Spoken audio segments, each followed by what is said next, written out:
Assalamualaikum warahmatullahi wabarakatuh. Perkenalkan, kami dari kelompok 3 akan menjelaskan tentang kematian dan kehidupan di alam barzah. Pertama-tama, izinkan saya memperkenalkan anggota dari kelompok 3. Yang pertama ada Farah Alisa Sosabila, kedua Majestidi Sultan, ketiga Aisyah Nadifa Putri, keempat Satria Darian Abiyu, kelima Talita Fahira Anindya, keenam Bilqis Syamsahawa, ketujuh Keisha Salsabila Harfian Saputri, ke-8 Najwa Zalika Alfarin Azura. Apa itu kematian? Bagi manusia, kematian merupakan pintu gerbang untuk memasuki alam akhirat. Tidak ada manusia yang lolos dari kematian. Namun demikian, hanya sedikit yang mempersiapkan diri untuk menghadapi kematian yang pasti datang tersebut. Orang yang lalai menyambut datangnya kematian akan mengalami kematiannya dengan sebutan su'ul khotimah. Tetapi, bagi orang yang senantiasa mempersiapkan diri untuk menyambut kematian dengan beramal soleh dan berharap ridho Allah Subhanahu wa Ta'ala, maka baginya adalah husnul khotimah.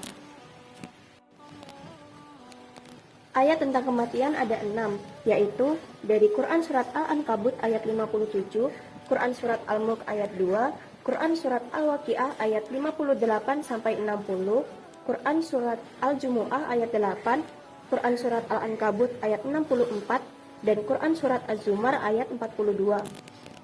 Tentang kepastian datangnya kematian ini, Allah Subhanahu wa Ta'ala berfirman, Bismillahirrahmanirrahim, Kullu nafsin dha'iqatul maut, tsumma ilaina turja'un.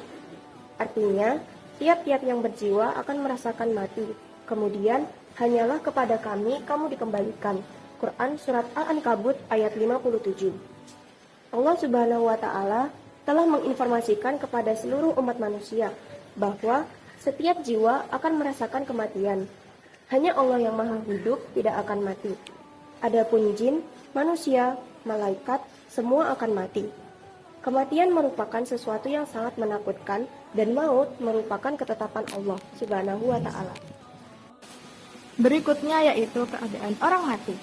Umur seseorang di dunia ini adalah salah satu takdir Allah yang sudah ditetapkan kepada yang bersangkutan. Jika ia mempergunakannya untuk mengerjakan amal-amal yang bermanfaat, baginya di akhirat kelak akan mendapatkan keuntungan. Begitu juga sebaliknya.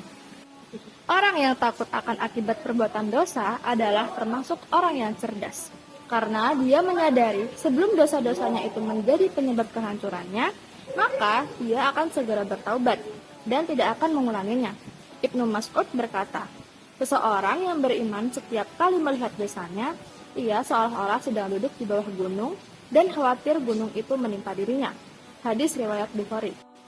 Proses kematian yang dialami seseorang berbeda-beda. Allah Subhanahu wa Ta'ala menginformasikan tentang bagaimana malaikat Israfil melaksanakan tugas mencabut nyawa.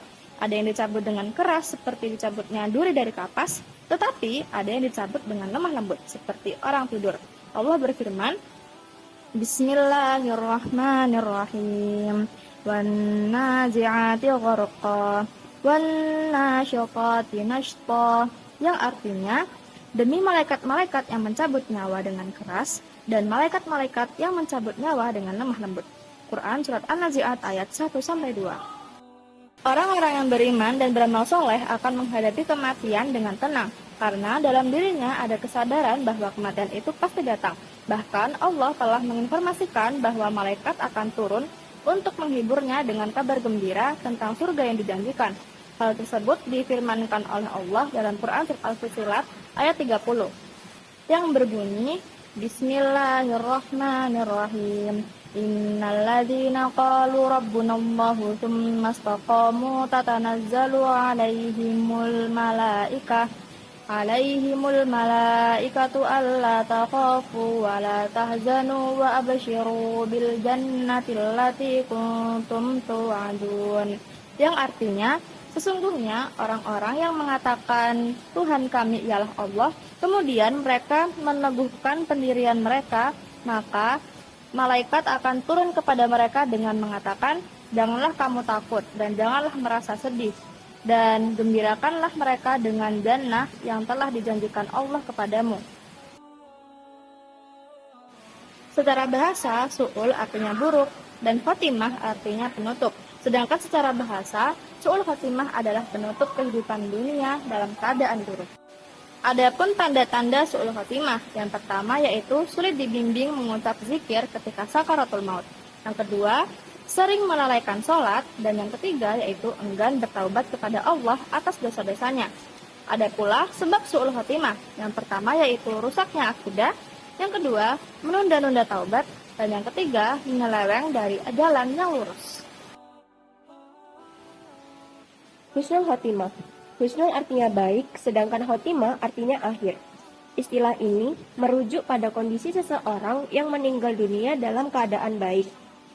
Adapun tanda-tanda husnul khotimah yaitu mengucapkan kalimat tauhid menjelang ajal, meninggal pada hari Jumat, meninggal dunia di jalan Allah seperti meninggal dalam keadaan sabar ketika ditimpa penyakit PES, TBC, sakit perut, radang selaput dada, tenggelam. Meninggal saat melahirkan atau saat sedang hamil. Meninggal saat sedang ribat atau menjaga wilayah perbatasan. Meninggal dalam keadaan melakukan amal soleh. Meninggal karena mempertahankan harta dari perampokan atau pembegalan. Adapun upaya mendapatkan husnul khotimah yaitu melakukan ketaatan kepada Allah secara terus-menerus seperti menjauhkan diri dari perbuatan syirik, berdoa kepada Allah dengan sungguh-sungguh agar meninggal dalam keadaan husnul khotimah, berusaha untuk selalu memperbaiki diri secara lahir dan batin. Berikutnya yaitu alam barzah atau alam kubur. Barzah adalah alam perantara antara dunia dan akhirat, tempat ruh manusia berada setelah kematian hingga datangnya hari kebangkitan atau yaum al-ba'ts. Dalam Al-Quran, makna ini dijelaskan dalam Quran surat Al-Mu'minun ayat 99-100. Alam barzah menjadi tempat menunggu ruh setelah terpisah dari jasad. Keadaan mayit dan ruh di alam barzah. Setelah dikubur, setiap mayit mengalami himpitan kubur, termasuk orang soleh. Sebagaimana terjadi pada Sa'ad bin Mu'az radhiyallahu an, kubur juga digambarkan sebagai tempat yang gelap, namun dapat diterangi oleh amal dan doa, seperti sholat Nabi SAW untuk ahli kubur. Kubur merupakan persinggahan pertama menuju akhirat dan menjadi gambaran awal apakah keadaan setelahnya akan lebih mudah atau lebih berat. Karena itu, kubur disebut sebagai pemandangan yang sangat menakutkan. Ruh manusia di alam barzah tetap ada dan tidak hancur. Meskipun jasad telah rusak, ruh merupakan ciptaan Allah yang ditiupkan ke dalam manusia, sehingga akan terus eksis sampai hari kebangkitan. Allah dalam Quran Surat Al-Sajdah ayat 9, Quran Surat Al-Hijr ayat 29, Quran Surat Sad ayat 72, Quran Surat Al-Anbiya ayat 91, dan Quran Surat Al-Tahrim ayat 12. Pada ayat-ayat tersebut dijelaskan bahwa setelah Allah menyempurnakan kejadian bentuk jasmani manusia, kemudian ditiupkan ke dalam ruh. Itulah sebabnya ketika kematian tiba dan kemudian jasad manusia dikebumikan dan hancur, ruh tetap ada dan tidak akan punah. Fitnah atau ujian kubur. Jika seorang hamba telah diletakkan di dalam kubur, dua malaikat akan mendatanginya dan memberinya pertanyaan-pertanyaan. Inilah yang dimaksud dengan fitnah atau ujian kubur. Dalam hadis sahih riwayat Imam Ahmad dari sahabat Al-Bara bin Azib radhiyallahu anhu, Rasulullah menjelaskan bahwa dua malaikat akan mendatangi dan mendudukkan mayit. Malaikat akan bertanya, "Siapa Rabbmu? Apa agamamu? Siapakah laki-laki yang telah diutus kepada kamu ini? Apakah ilmumu?" Pertanyaan ini akan diajukan pada siapapun. Jika menjawab dengan benar, maka akan dibukakan pintu-pintu ke surga, diluaskan kuburnya, dan akan datang kepadanya wangi surga. Akan datang seorang laki-laki berwajah tampan kepadanya, ia adalah amal soleh. Sebaliknya, jika menjawab dengan salah, maka pintu neraka akan dibuka untuknya dan kuburnya disempitkan sehingga tulang-tulang rusuknya berhimpitan. Setelah itu, akan datang seorang laki-laki berwajah buruk kepadanya, berpakaian buruk dan beraroma busuk. Ia adalah amal buruk. Nikmat kubur dan siksa kubur. Orang yang meninggal dalam keadaan husnul khotimah akan mendapatkan nikmat kubur, sementara yang meninggal dalam keadaan su'ul khotimah akan mendapatkan siksa kubur. Penjelasannya ada pada firman Allah dalam Quran Surat Al-Imran ayat 169 yang berbunyi, Bismillahirrahmanirrahim. Wala tahsabanna alladhina qutilu fi sabilillahi amwata bal ahya'un 'inda rabbihim yurzaqun. Yang artinya, janganlah kamu mengira bahwa orang-orang yang gugur di jalan Allah itu mati.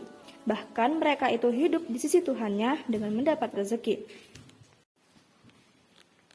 Kondisi manusia di alam barzah dapat dikelompokkan menjadi 3. Yang pertama, kelompok orang yang mendapatkan nikmat dan kebahagiaan, yaitu orang yang beriman dan yang mendapatkan pengampunan dari Allah Subhanahu wa Ta'ala. Yang kedua, kelompok orang yang mendapatkan siksaan dan kesengsaraan, yaitu orang-orang kafir, durhaka, berdosa, zalim, para tiran, dan semacamnya. Yang ketiga, kelompok orang yang dibiarkan saja tanpa kenikmatan dan tanpa siksaan, yaitu seperti mereka yang tertidur saja dan tersentak ketika hari kiamat tiba.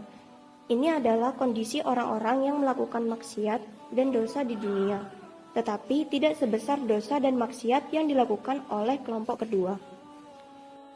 Sekian penjelasan dari kelompok kami ucapkan terima kasih. Semoga semua orang dapat memetik hikmah dari peristiwa yang luar biasa ini dan mengamalkannya dalam kehidupan sehari-hari. Wassalamualaikum warahmatullahi wabarakatuh.